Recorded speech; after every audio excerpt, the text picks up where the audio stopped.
Chairperson, Mrs. Danchison. Here. Supervisor, Mrs. Kariba. Here. Treasurer, Mr. Gazik. Present. Secretary, Ms. Turpak. Here.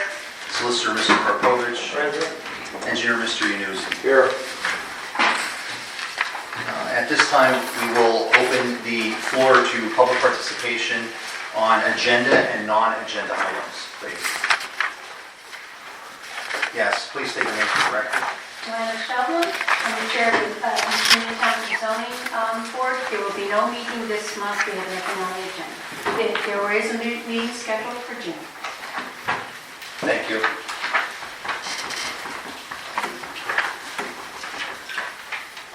Yes, On number 16. please state your name for the record. Again, Maskevich. Number 16, the ordinance to rename Elm Street and Green Mountain. Green Mountain, I understand, is because there's two with the same name. What's the one with Elm Street, and what are you looking to change it to? Well, we thought it would be a great idea, and I'm sure many will agree with this, that we change Elm Street, and the only address on Elm Street is the Township Building. To get this, Progress Avenue. Doesn't it have a nice ring to it? There you go. With everything that's going on in the township, Sounds better. right? Doesn't that sound better than Elm Street? Elm Street sounds good. Have you heard of a nightmare on Elm Street?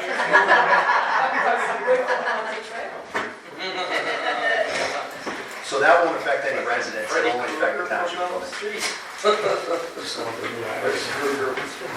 Any other public participation? Yes. Okay, I have a bunch of stuff. I'll go as fast as I can for my 3 minutes. First off, fire fund. Fire fund was established in the 50s to help the fire departments, okay? Used to be 1 mil back in the day.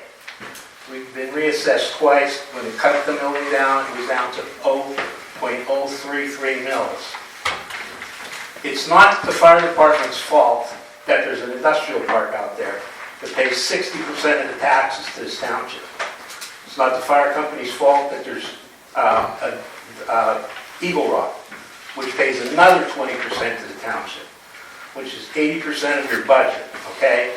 So if you took the money with the fire fund, roughly it comes up to 30,000. So if you take the 80% of 30,000, let's say it's 6,000 with no development, okay? So you came up with this idea of charging the fire fund for the fire hydrants, which is ludicrous.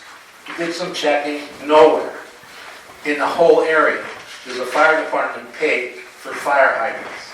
It's up to the municipality to pay for them. What you're doing is completely wrong. And I go to all the meetings, nowhere did you guys discuss this at a meeting. You just came up with doing it. So, okay, you're so worried about how much money the fire department has. Our investment as of April the 30th is $1,552,149.09. We have a contract for a fire engine, which will be delivered hopefully by the end of 27. We need to pay $594,488 by the end of this year when the chassis will be delivered to the manufacturer, which lets us with a balance of $538,628, which has to be paid when the truck is done. So if you do the figuring, it takes us down to $439,069.09. We owe the fire relief, even though it's technically our money, we owe the fire relief $82,031.11 for money that we borrowed from them for the truck that we're replacing. That takes that amount down to $357,037.89. Our projects that we're looking at for this year, we need to do an electrical upgrade on the fire station. That comes out of our pocket. That doesn't come out of the fire fund. Roughly the fire fund, as near as I could figure out without going through everything, Our insurance is $13,000 on the building and the equipment because the equipment has replacement value if something would happen to it. We pay about $1,500 for heat, $4,800 for light, and all of the testing of the equipment that's done, which is required by NFPA and the insurance company, costs us about 10 grand. So out of your $30,000, that we're spending $29,300. So, as I'm saying, it's ludicrous to penalize the fire company because we have money right now. We're not going to have it in the near future. And the only reason we got money is because we got a humongous amount of grants that we didn't have to pay. If we had to pay for them, we wouldn't have the money. We've gotten federal grants twice for gear, twice for air packs, thermal imaging cameras, the radios, pagers, rescue tools, thermal imaging cameras. I mean, the list goes on. We're close to 800 grand in grants that we got at a cost of 5%, which is nothing. And as I'm saying, you guys want to do this, you're opening a can of worms. I'm going to push it and find out. To me, it's illegal. That money is paid by the taxpayers to go to the fire department, not to pay for fire hydrants, which is bull. And that's my 3 minutes. Any other public comment? Hearing none, before we go into the approval of the previous meeting minutes, I have a statement that I'd like to read and put on the record. On April 30th, 2026, the Pennsylvania Office of Open Records issued a decision declaring that the Township Supervisor's private request for advice is now a public record. The only purpose for demanding access to such a communication is to use it as a tool to harass, embarrass, and intimidate public officials rather than to advance any legitimate public interest. This is certainly not the type of request that a concerned citizen makes to help their community. Instead, this reflects a pattern of irrational behavior, attempting to inflict harm on others without gaining anything meaningful from the effort. Is anyone in East Union Township better off for having an email available to be posted on Facebook so someone can feel a fleeting sense of satisfaction for having exposed, in quotations, something? These are the tactics of a bully, and this team will not be bullied. The voters of East Union Township elected this team overwhelmingly because our focus is on building our community up, not tearing others down. Our satisfaction comes from making East Union Township and everyone living here better off. Our victories come from creating grant money to help pave roads, build infrastructure, renovate the municipal building, and make beautiful parks so kids can play. Every day, our priority is making East Union Township a great place to live for everyone. Our focus will not change. It will remain on the work we were elected to do. Even though we believe this decision is deeply flawed, we have no interest in spending our time or money litigating this issue. Our commitment remains and is to progress, and we trust that our continued work will speak louder than any distraction ever could. That said, I'm going to read into the record the email that I received from the Pennsylvania State Association of Township Supervisors from their legal counsel, which in my opinion was privileged. This is dated August 6, 2025. Hi, Kyle. Thanks for reaching out. With respect to your question about a township supervisor sharing information discussed during executive sessions, there are no provisions in the second-class township code or elsewhere that PSATS is aware that will really help in this situation. Generally, when PSATS has conversations with members about this type of issue, we remind the township supervisors that they can potentially cause the township financial harm by disclosing confidential and or proprietary information. I'm aware of some townships that have threatened to seek to have township auditors pursue surcharge actions in the event that disclosure leads to financial loss. But having said that, I don't believe that there have been any court cases to validate that type of action. I'm aware of some townships that have stopped including board members in executive session discussions, but again, cannot point to any statutory support for that position. Given that PSATS cannot provide legal advice to the township, I would suggest that you continue to keep your solicitor in the loop so that they can assist. I would be happy to discuss. Scott Coburn, Education Director and Counsel, Pennsylvania State Township Pennsylvania State Association of Township Supervisors. Let us not forget why I reached out to the PSATs in the first place, because there was a board member who's sitting in front of you today who consistently leaked information from executive session regarding litigation, regarding personnel issues that required me to seek legal opinion. Thank you.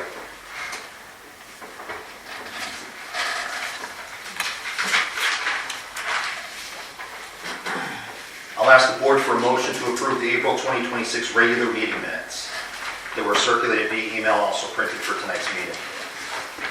I'll make a motion.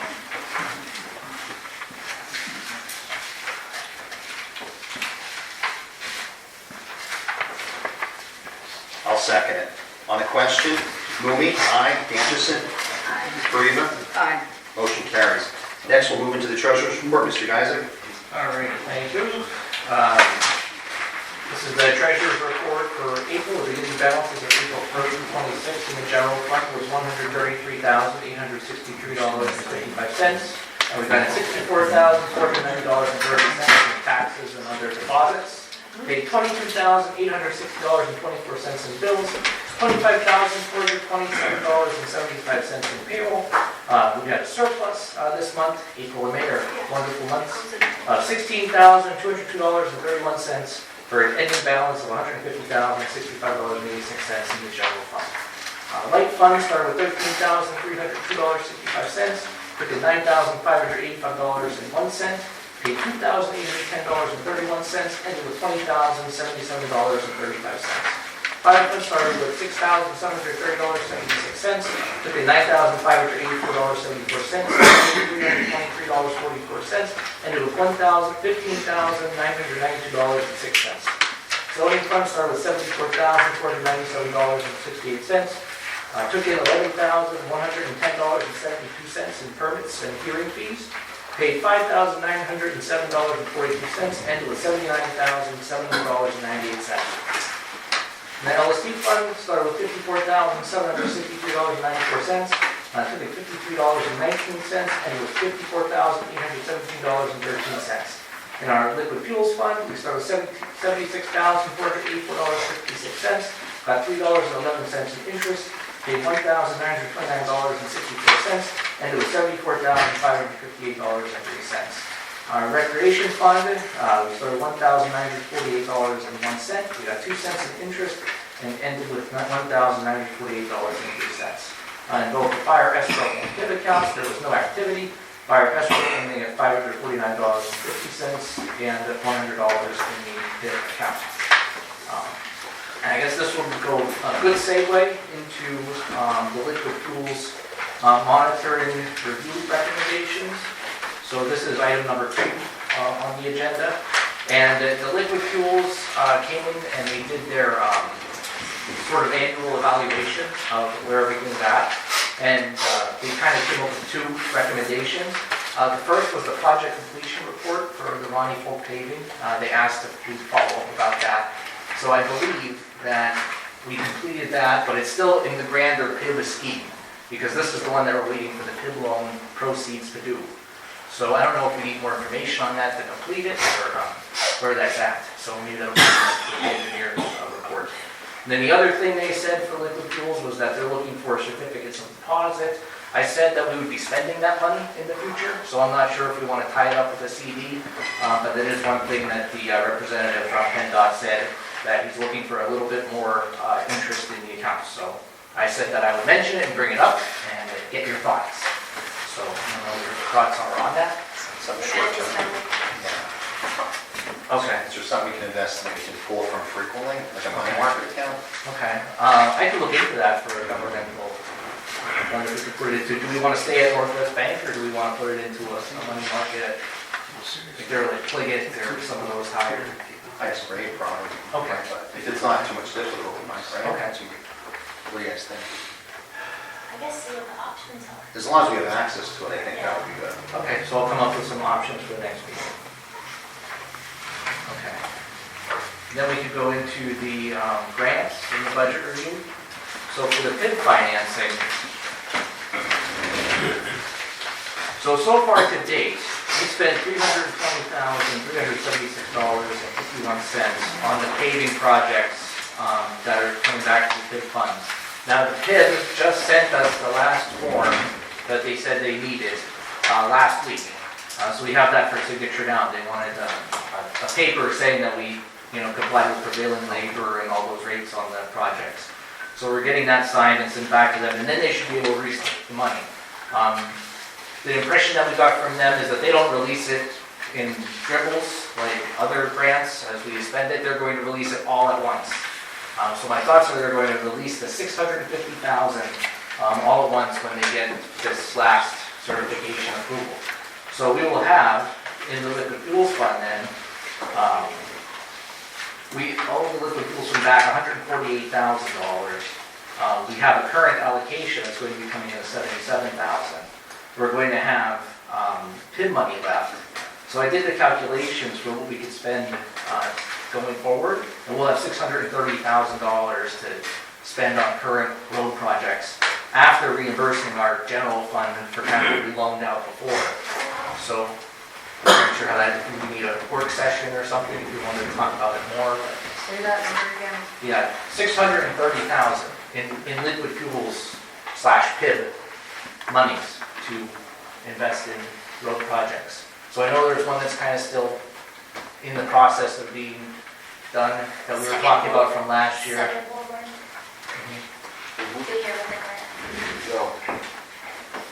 They don't usually, and the government's in a shutdown, so I'm not sure when they're gonna let us know, but I do know that the county did put in, yeah, HUD hasn't been working for months.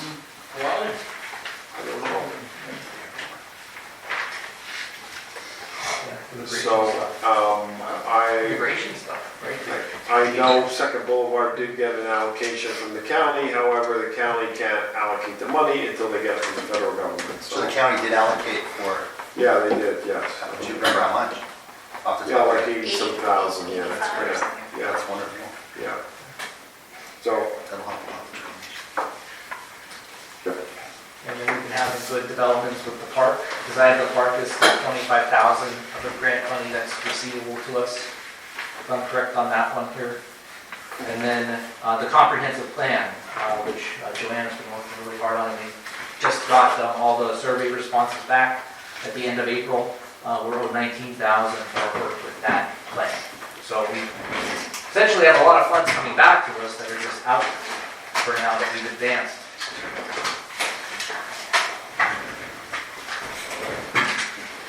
Mike, what's Green's Communications? Radios for the police, Radios. batteries. There it is. Batteries for reporting radios. Okay, you're at the bills that are to be paid. She went out of work. That's okay. Yeah, because any questions on the grants or anything, maybe any?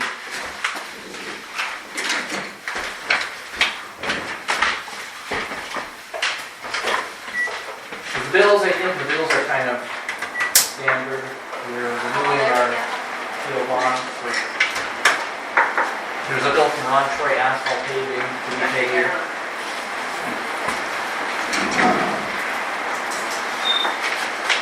That's about the only one.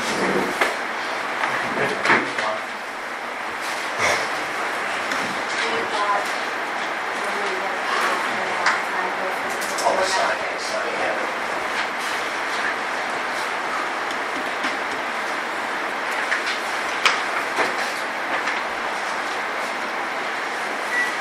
Anything else? That's about it, unless there's any questions. Does the board have any questions? Yeah. Mike, whatever happened with that credit card that Jessica has to use her own money to go get stuff? I mean, I was using my own money, and then Mike set up. where are we at with that, or what can we do about that? I think we need, because from when you were still supervisor, you're still listed as the administrator. So we just need We to. got that right 5 years ago, and we got it, so the secretary could order something quick, the road crew, if they needed something, a ton of cents or whatever, could run and get it. Right, but And at that time, we could not put East Union Township on the card. A person had to be on the card. And nobody wanted their name on the card.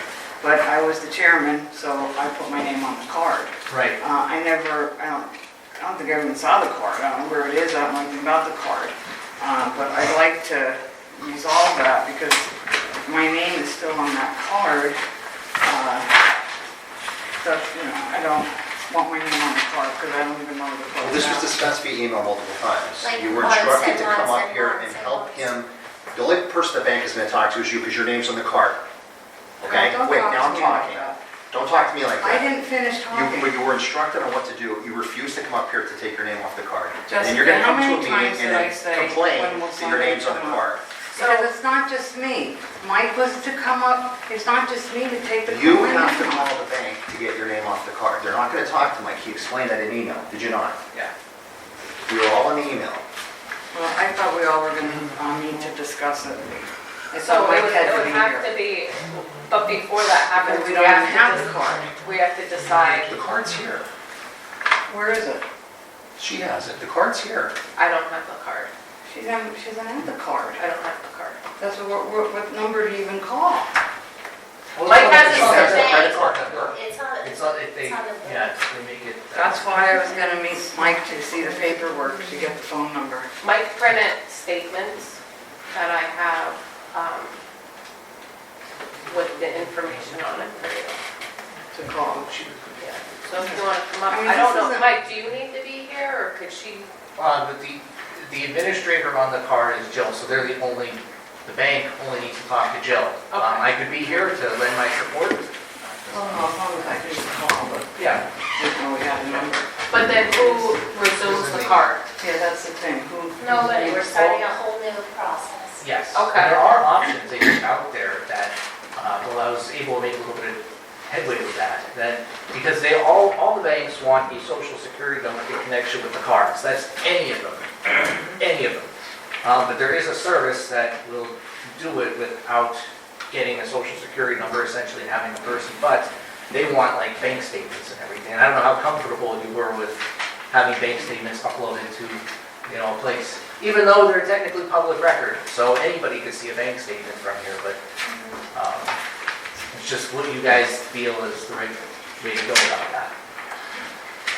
That's why it was more than just making a phone call because we didn't know whose name was going to go on it. Should we- Or Yeah, if you were because staying with the same And we bank, found you an might alternative. need something else, yeah. There's an alternative Yeah. card Yeah, that you found. correct. That was just saying Email East Union discussion. Township. Correct. Yes, This was all discussed in the email. yes. And then it's just never really gotten together to get talk that about done. Yeah. I think you should get the card, but Jill, you have to come up here or get your name off the card to dissolve that card to deactivate it. I'll ask the board for a motion to approve the April 2026 treasurer's reports and bills for payment. Make a motion.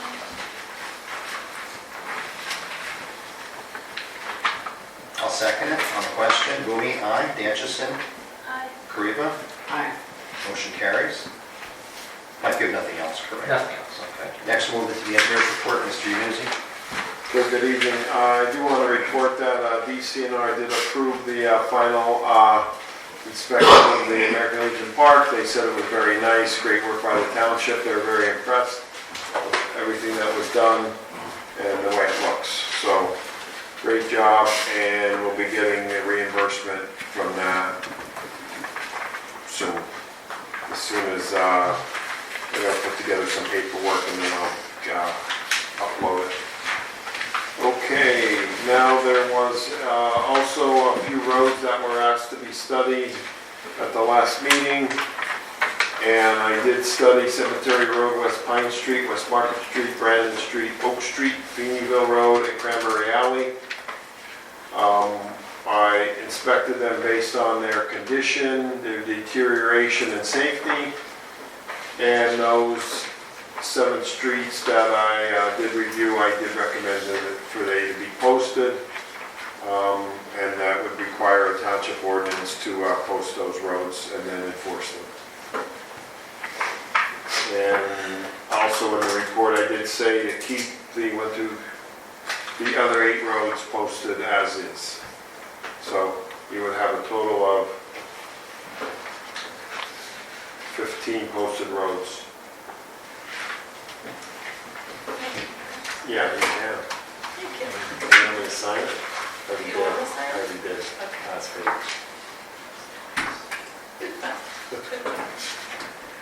Thank you. And those roads will be posted based on the study that you performed? Correct, yes. Okay. Motion to advertise the ordinance? I'll ask the board for a motion to advertise that ordinance. I'll make a motion.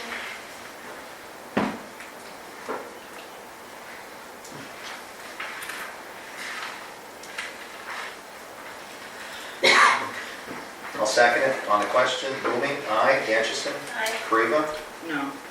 motion carries.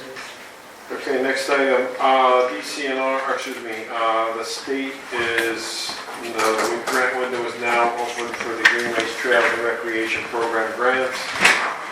And in the past, the township has applied for different parks, and one of the ones that we have been applying for is the expansion of the trails by the township building. And while it says on the agenda, because I did say to apply for $250, my suggestion is, after reconsideration, that we apply for $350, the township. So the township would have to pass a resolution to apply for $350,000, and then we would apply for this grant that is due the end of May. Dominic, what all could that grant money be used for? Just the park, so it will be used Just- for, Just just for one? the trail, correct, just that park. So it will be used for the expansion of the trails through the woods, and then to overlook the valley.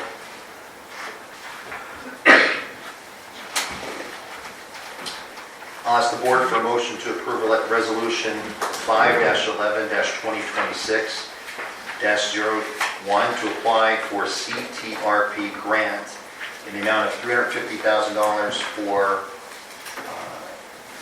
the East Union Township Municipal Park Improvements Phase 2. Is it CT or GT? This is GTRP. GT.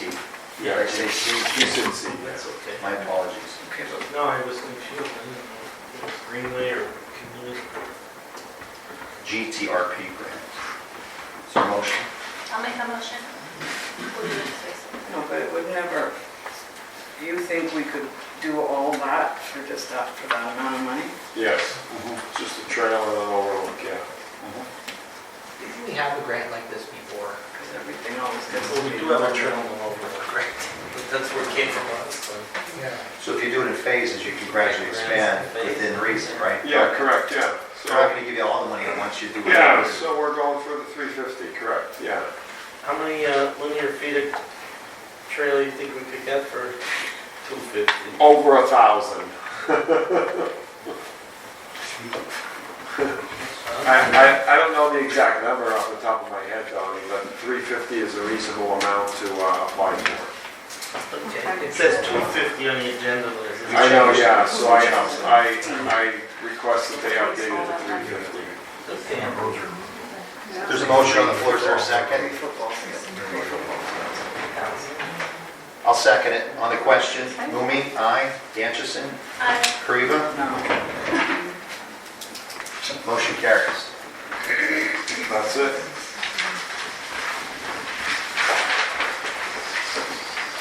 Next, we'll move into the solicitor's report, Mr. Perkovich.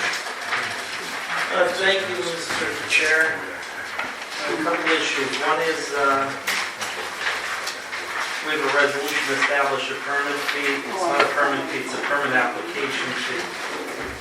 So the, Permit application fee. yeah, so what it is they want to be able to recoup the cost that we expend by paying an officer to review an application.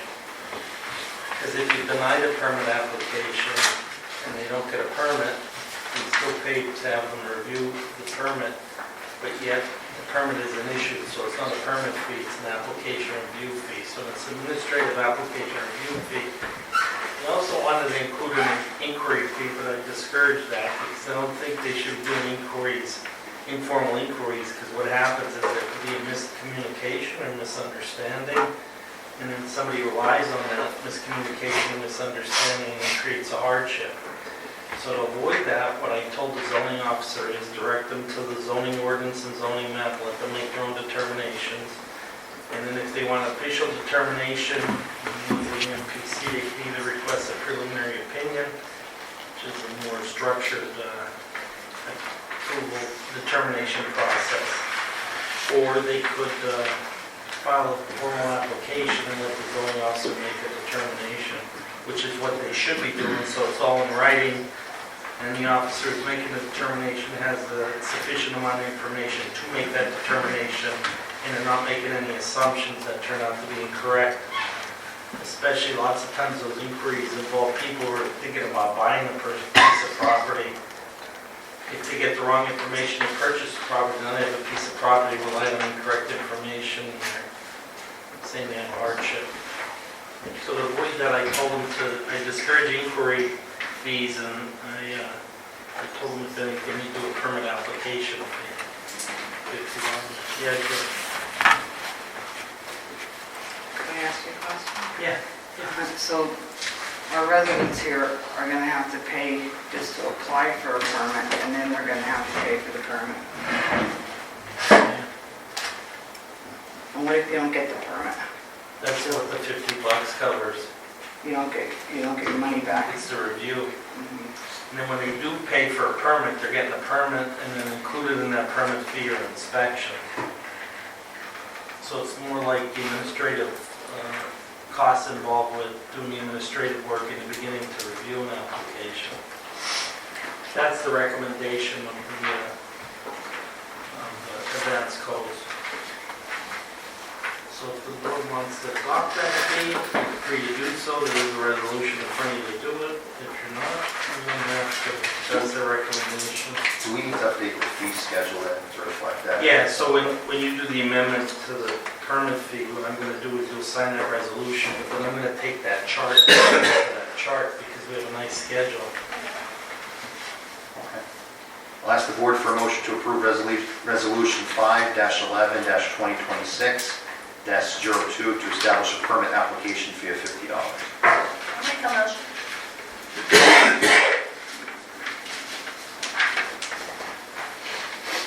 I'll second it. On the question, Boomy? Aye. Atchison? Aye. Kariva? No, I don't think we should ask our residents for money to apply. Joe, their taxpayers are paying for it anyway, so this is gonna be on the person.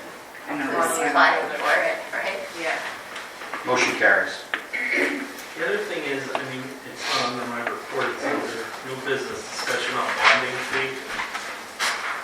So basically, I talked to Advance Codes today, and I figured out what the request is. So under our street excavation ordinance, chapter 12, which is 16 years old. So I think we should just go in and revise it anyway, Dominic, because I think in 16 years they changed the way you put a street back together, right? In terms of specifications. Yeah, there's more requirements now to do. Yeah. So if you guys are, two things. So one is, I think we want to beef up our specifications on how you put a street back together. The other thing is, what we do today is, and what we didn't do back there, when you do pave a street, I mean, unless it's an emergency, they're not allowed to cut it open, and if they do, they're going to do curb to curb. Within a 2-year period, there's a moratorium there. So there's some additional things that municipalities have been doing in the last 16 years to better protect roads, especially ones that are replaced.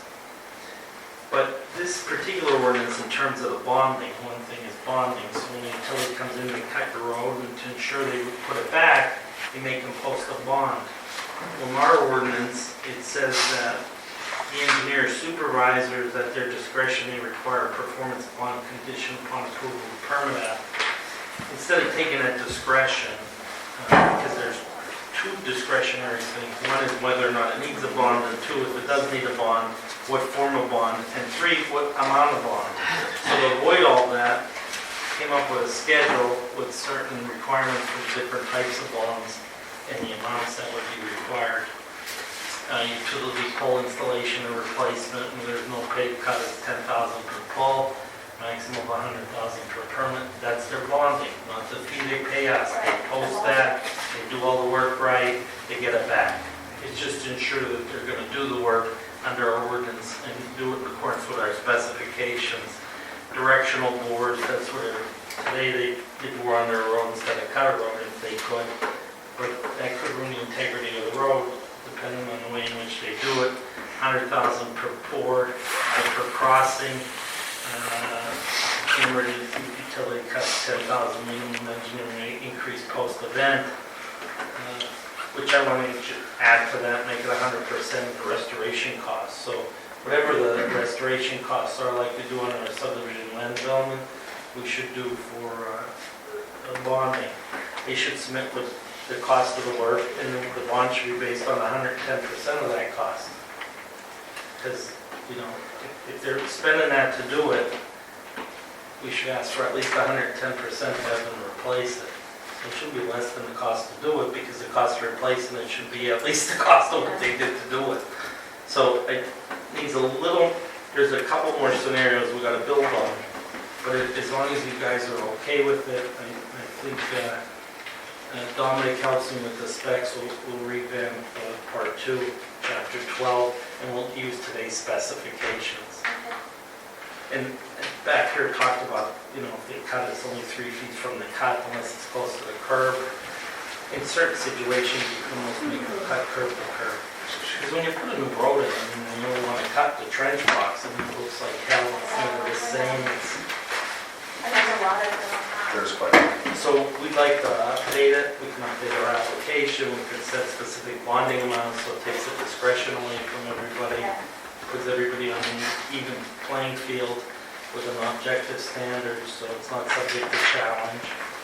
And we can use today's specs. So if you guys want to make a motion, we'll amend the ordinance to reflect some of these changes in terms of street cuts. So I think it's a good time anyway, because we were talking about updating the code anyway. So if we're going to update the code, now's a great time to do it. Yeah. Is there a motion from the board to update the street Excavation ordinance, street excavation ordinance as discussed? chapter 12, part 2. Chapter 12, part 2.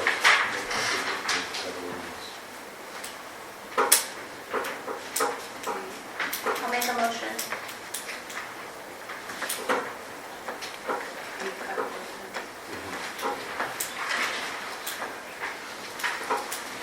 I'll second it.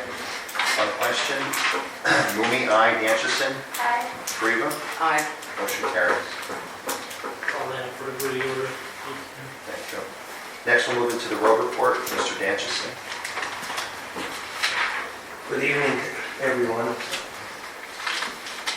The guys currently are out doing the township-wide cleanup.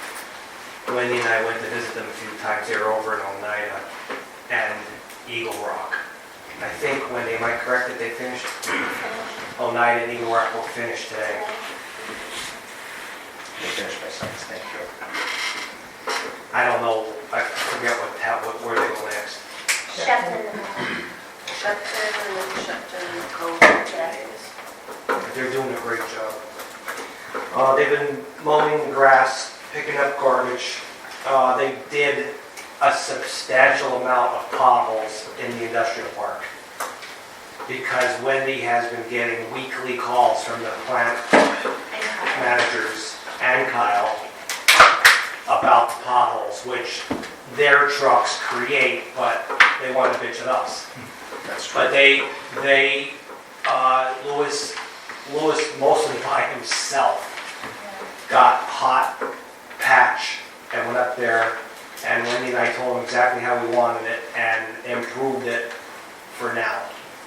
So a lot of that is done, and it should be much better, and they should hopefully stop complaining.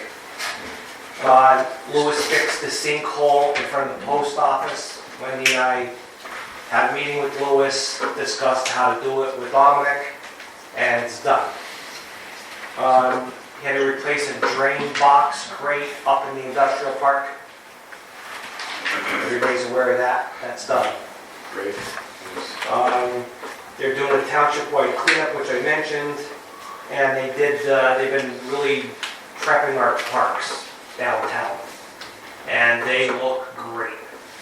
saw Dominic there a couple days ago with the people from the state, and they look great. That's it. Thank you. Next, we'll go into zoning report. Ms. Turfax, you have that? Oh, yeah, I do, that's me. Okay, total PAUCC applications received this month were 4. Under review is 1, permits issued 4, and applications under review is 2. Zoning applications received this month was 13. 2 were denied, 2 permits issued, and 5 are under review. Thank you. And that'll spring us right into the code report, please. Okay, we have 1 burning complaint, 1 property maintenance complaint settled, and extended NOV until after township cleanup. And that is it. Thank you. Next, we'll move into old business. Number 10, discussion on paver chip seal for West Pine Street, Hemlock Drive. We're just gonna keep that on there. I think that's probably part of the road project, so we could Big one. discuss that with that money. I'll put it on next month. I would do the same for 11, discussion on the purchase of a salt spreader and review of quotes. Do you want to, I keep printing these out. I'm not sure I'm the ones who should be shopping around for salt spreaders, but Home Depot delivers. I don't know if that's something that's good. I don't know how big you want.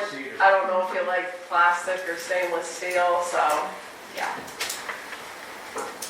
I think we could table, we could discuss it a little bit later. Okay, We wonderful. bought those modules for them, so we kind of put them for now. So they're good enough for now. We'll table that. Look at it before the winter time again. I'll expand my salt spreader knowledge. We'll move into new business, number 12, discussion on non-resident earned income tax rates. And I'll ask the solicitor to maybe explain this. We went back and forth a little bit via email, but So it's like I told you in your email to you, that I forwarded to you. According to Pennsylvania earned income tax rate table, the total resident earned income tax is 1.5%. The municipal or township share is 0.5%. The school district share is 1%. That structure is pretty common, so applying that to non-resident, only pay the municipal portion of the earned income tax, not the school portion. So for each township, the current non-resident EIT is 5%. So that, you can't raise it to 1% under the current structure because the township's only taxing it at 0.5% right now. The remaining 1% is already allocated to the school district.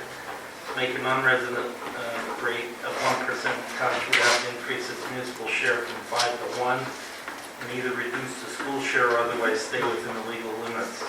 That is not something the township can do unilaterally because the school district share is set separately, and the combined system must comply with Act 511 limits and voter approval where applicable.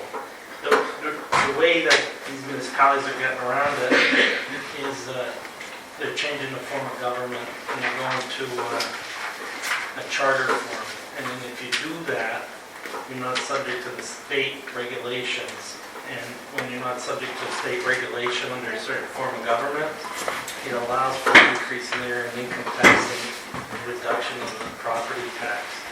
So some municipalities would go into that form of charter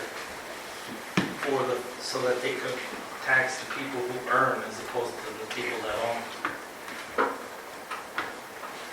But under a form of government, you're stuck at 0.5%. You can't treat non-residents any different. So we can't change anything. No. The Hazelton was able to during distress status, because they had that distress status, and now they're doing a charter to change their form of government.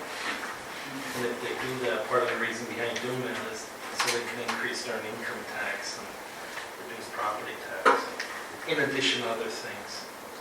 But, yeah, unless you go to a charter. I think, as long as city down here, they have a charter? yeah. Yeah, they don't fall under these codes. See, every form of government's in this book.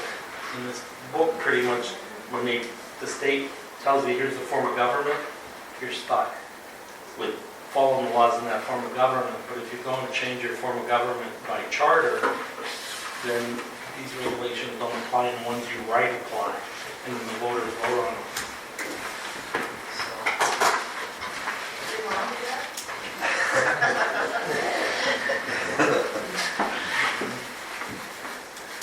Thank you. okay. 13 we discussed. Moving to number 14, motion to approve attendance of supervisors and public officials at the Can Do Dinner on June 9th, 2026. Make a motion. I second it. On the question, Toomey, aye. Danchison, Aye. Kariva, motion carries. Number 15, motion to approve funds for the 250th celebration with neighboring municipalities. When you get the opportunity to meet with North Union and Black Creek, maybe you want to explain a little bit of that. Jessica and I went to a meeting at, over in North Union, and the three of us are gonna get together and have a big 250th celebration. We're gonna do fireworks, food trucks, band, DJ, Vendors. vendors. We're talking about maybe doing some t-shirts, like do a booth and sell some t-shirts. We're gonna design some banners. Jessica's gonna design some banners. And a dunk tank. We're gonna do a dunk tank. If anybody wants to We're volunteer. putting Dominic in it. I'm on vacation that week. So it's East Union, North Union, and Black Creek. So we got quotes on fireworks, the band, DJ, And then the food trucks pay to be there. they pay us, yes. Where will it be at? Alterations Park? No, it's over in North Union. It's at their park. Oh, yeah. Because we just said oh my Oh my God. God. Oh my God, right. At the party. At the park, yeah. Where they have the. Yeah. Big park, They yeah. have a big parking, and they have a spot like up on the mountain to do the fireworks show. So the fireworks are $7,000 divided by the three of us. The band and the DJ, what was the band, 600 or 700 plus the DJ, so I rounded up to 1,000. And banners and miscellaneous items. I'm thinking that we're probably going to be between $3,000 and $4,000 each municipality to spend. Do you want to make a motion for up to 4,000? So it covers us there. Yep. Do you have any questions? I think it's a good idea. And it's, Celebrate America. it's June 20th, we're going to have it, and it starts at 3 o'clock, and then fireworks are at dusk. But we're going to put banners out, we'll be advertising it. I'll make a motion to approve up to $4,000. I'll second it. On the question, Toomey, aye. Danchison, Aye. Kariva, Aye. motion carries. Next, I'll ask the board for a motion to advertise an ordinance to rename Elm Street and Green Mountain Road an industrial park. So we talked about Elm Street a little bit. What's our idea for an industrial park? And as Edwin alluded to, there's 2 Green Mountain Roads in East Union Township. We've kind of discussed this at length, where trucks and emergency vehicles are sometimes getting directed to the wrong Green Mountain Road. So we thought that now's a good time, especially with updating the code of ordinances, to rename the latter of the 2 Green Mountain Roads, the one that came the latest. Ours down here.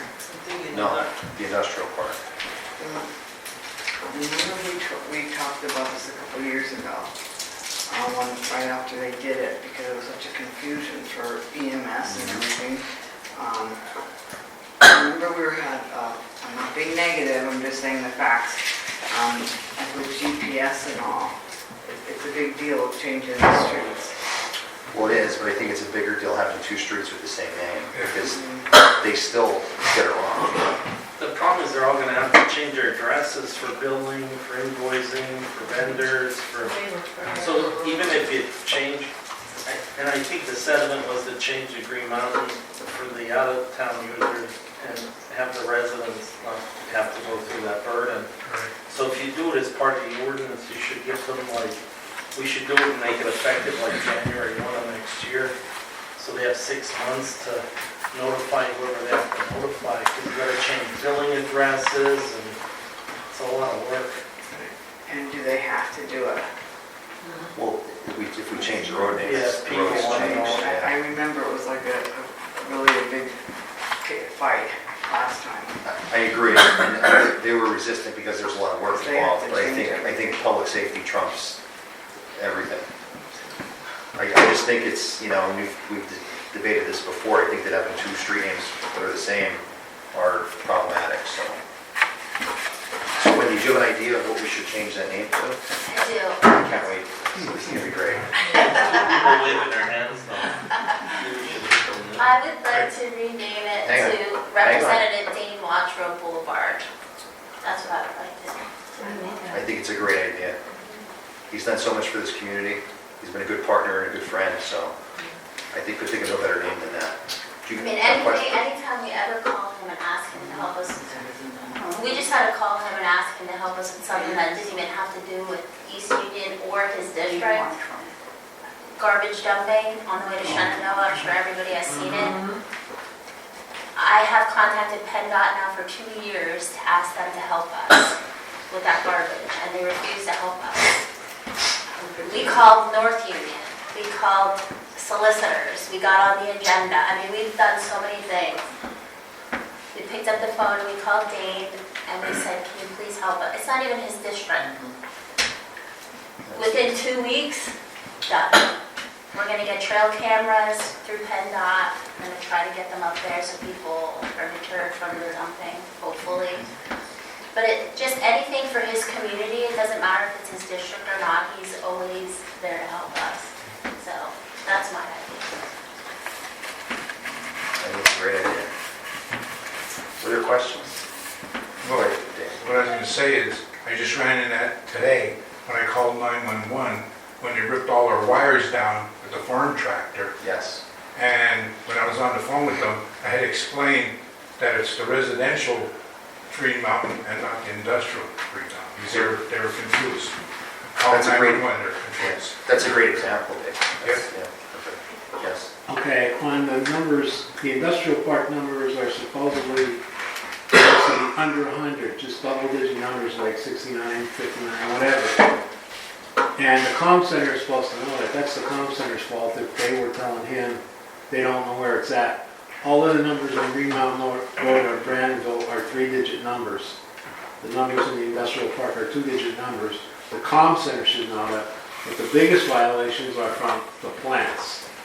They need to notify all of their vendors of where they're going, because those guys, you have guys that don't even speak English. Well, we went through this I some know, years ago, I and it's know. still a problem. It's just, I mean, the biggest problem is the plant's vendors. The guys that are coming from down south are getting off in Frackville because it's on Green Mountain Road, and they're down in the valley. And the same thing happens in North Union when there's an accident, or they're looking for Green Mountain Road, they're coming from the north, they're getting off in West Hazelton, they're on the back Western Road, or in Fernland, and then they're stuck on the Nuremberg turn. It comes from the plants, they're the biggest violators. But it's still a good idea to change it, but that, they're gonna cry. They're gonna change We'll all tell the- them the fire chief recommended it. Just last week, there was a tractor trailer going down Granville's Green Mountain Road. He was already in there, and I stopped him and I said, "You are going in the wrong." "Oh, no, no." I said, "Trust me." He had to back out of the 924 to go up to Green Mountain. yeah, it's Just last week. Just like that. So I'll ask the board for a motion to advertise an ordinance to that effect. I'll make a motion. I'll second it. On the question, Mumi, aye. Danchison, Aye. Kreva, Aye. motion carries. I'll ask the board for a motion to approve hiring Victor Gomez for summer help on the road crew at a rate of $16.50 per hour, and hours to be determined by the roadmaster. I'll make a motion. I'll second. question, Lumi, aye. Danchison, Aye. Kariba, Aye. motion carries. Next, I'll ask the board for a motion to approve committee members for the zoning map advisory board. And to date, I've heard from 4 people. So the 4 people at this point that will appoint, if the board agrees, are Dino Siccione, Carmen Siccione, Robert Gabardi, and Ray Trojan. I'll ask the board for a motion to that effect. Wait, I'll make a motion. for exactly what to do, the zoning map. They're gonna, We're gonna meet with the engineer and come up with the recommendations. You engineers. remember talking about this, right? Okay, yeah. They're an advisory board. They're thought leaders in the community, so we're going to rely on them to bring a citizen's view to the zoning map update in an effort to improve transparency. Is there a motion? I'll make a motion. I'll second it on the question. Mumi, aye. Danchison, Aye. Kariba, Aye. motion carries. Moving to number 19, I'll ask the board for a motion to purchase trail cameras for garbage dumping within the township. So it just happened again. Lewis told us over the weekend, they dumped another 13 tires down on Full Road. I guess they're doing it like between the Pumpy and out there. It happened last week, what was there, a dozen At the tires? Pumpy. Yeah, at the Pumpy. So I don't know how many you want to get, where you want to put them, but And we can move them too, so if there's an area that's problematic, we can. Here's your trail cam. How much are they? I mean, we researched them today. Yeah, they're like, I assume they pick up people and deer. About $4 for $1,000, and but you gotta subscribe, and you can have it on your phone, and it's real time. does it go on It'll cellular? click every time Like somebody, it moves. yeah. It's a motion detected. There's a couple different ones in there, but that was like higher reviews, I don't know. So what are they, like I mean, we looked at them, they were like 189. Different blue ones. Yeah. The more you $200. buy, how We many don't have did you want? Wi-Fi, do we? I think we should get Here we one. go. People are going along the road. And that was just, Like off the side road. We're gonna have to get that sooner. You check with your security company, because they can wire into your Wi-Fi. There's a wireless camera. Okay. Might be a better option. But when you need Wi-Fi at the site, like at the park and at the park. Because that was a real pain in the I don't know butt how to you get do it it. down. I would ask security before we get into that. Because then they bang it, I think it's $5 a Subscription camera, fee, yeah. $20, it's still, it's a recurring monthly But cost. we need to stop it because it just continues to happen and nobody's getting caught doing it, so they just keep doing it. Is that it? That's it right there, yeah. Do you want to approve of that amount? I'll put them out and then we could get together. God bless you. You can check with your security company if they could do something cheaper if not get the trail cameras. And we could go off of this and then never ask people, right? Yeah, you're gonna see them right on the camera, as long as you can get their plate. Their plates. Sometimes you get the front of the car, and they're from out of town, you don't know who they are or the car. Maybe it's the social media presence they got down here, they can put their face on the Facebook and capture. Yeah, maybe. I'll continue my search. Okay, how much do you want us? 2,000, can I do 1,000? You can get more for that. How much would you want? We have to get the solar unit. Yeah, the little solar panel. Yeah, they have Changing them on that batteries. tree, Otherwise you have to change batteries. You can also Do get you know anything about cellular. You could do it like wherever you get cellular service. So it's real time? Yeah. Yeah, it doesn't matter. Okay, up to 1,000. Is there a motion? I'll make a motion. I'll second it. On the question, Ruby, aye. Danchison, Kariba, Aye. motion carries. Then the next, Wait, who made that motion? Me. she did, Jill seconded. The next item to purchase is the plate reader for the police vehicle, the new police vehicle. There's still $32,767.50 available in that LSA grant. And the purpose of that money is for purchase of the plate reader. Yes. Okay, We have Kyle, to June 30th to 27th. are we sure we don't have a plate reader with that last grant. There's no plate reader on a car. It was, You would tell that there's a plate reader, they have those things on I the know side of the that, car. but I thought it was sent here and it was in the police office. No, that was stuff that Accent. wasn't authorized to be purchased, that we got Here's sent the back. copy. We got the refund. Because I remember seeing a box. Oh, There was a box, Jessica, do you want to explain that? That's all right. What was in Not that box? really, but the box was, an Axon order that was not approved Oh, by the board of supervisors for purchase, so that was sent back, Totaling, how much? $19,000. That's cool.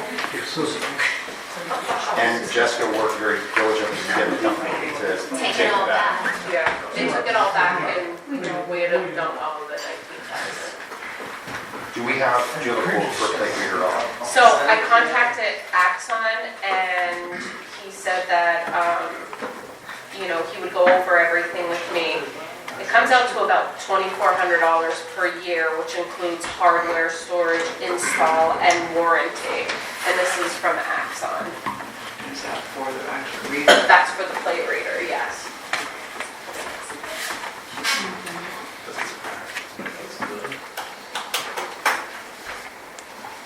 How much is the plate reader? 2,400 a year. Yeah, that's right. It sounds like he said he can negotiate that too. So I don't know if that is good. He said there's some wiggle, So there's wiggle, I'll work on that. wiggle. I'll wiggle. It's 2,400 per year. But the problem though is that if the grant has to be spent by a certain time, it's gonna have to be a lump sum purchase. Can we pay years in advance? So I assume this is like a subscription to some degree, right, Yes. for updates and, Yeah. Wait, how much is Can't that? have the ad has to- I don't know, what's the actual cost of the plate reader out the door? Not broken down by year, do you know what I'm saying? I don't know, because there's probably updates and things included with that, but I'll find out. So we wanna spend the I'll tell them money, we have a grant that we have to spend, Yes. so, okay. I'm So- sure do you need the subscription is the thing, or is that gonna be a separate cost for money? maybe get more information, we'll I table know. it, we'll maybe All the right. next meeting. Why don't we just approve it up to our grant amount, so we can get it done? Get it done. Is there a motion to purchase Yes. a plate reader using the LSA grant money up to $32,767.50? Yes. How much is that, how much is the LSA grant? $32,767.50. $32,767.50. And that's a grant that has to be spent for the police, Correct, it was for the For the police. plate reader. for police items. No, that purchased the new SUV for the police vehicle, but that was part of it, we just didn't do it yet, so.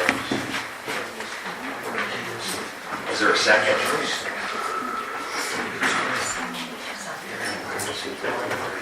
I'll second. On the question. Lumi? Aye. Danielson? Aye. Kariva? Aye. Motion carries. So next, just a few announcements. Unfortunately, Crime Watch has been disbanded, or dissolved, I should say. The charter still exists for the township, so the entity still kind of exists, but I guess you're not going to be doing meetings or anything like that. No, Ray, like, we agreed with Ray, there's just no participation, it's going nowhere. Maybe in the future, we could revisit it. Yes, again. Well, thank you for helping, and please thank all the board members for their service as well. So the fall cleanup is scheduled Thursday, September 17th, and Friday, September 18th, from 8 to 2, as well as Saturday, September 19th, from 8 to 12. This is the county cleanup. This is where you can recycle tires, electronics, different things. What else is included? Tires, electronics, Appliances. Right, are you sure electronics is included, because that was all of the separate one. Okay, maybe I'll check. All right. So people know. But tires, it's a good way to get through the tires. Tires and appliances. I'll check on that, thanks, Joe. I'll post something updated on that. And then we talked about the anniversary celebration with neighboring townships. That's on Saturday, June 20th, from 3 p.m. to dusk. There's no need for executive session tonight. I'll ask the board for a motion to adjourn. Make a motion. All in favor? Meeting Meeting adjourned, thank you.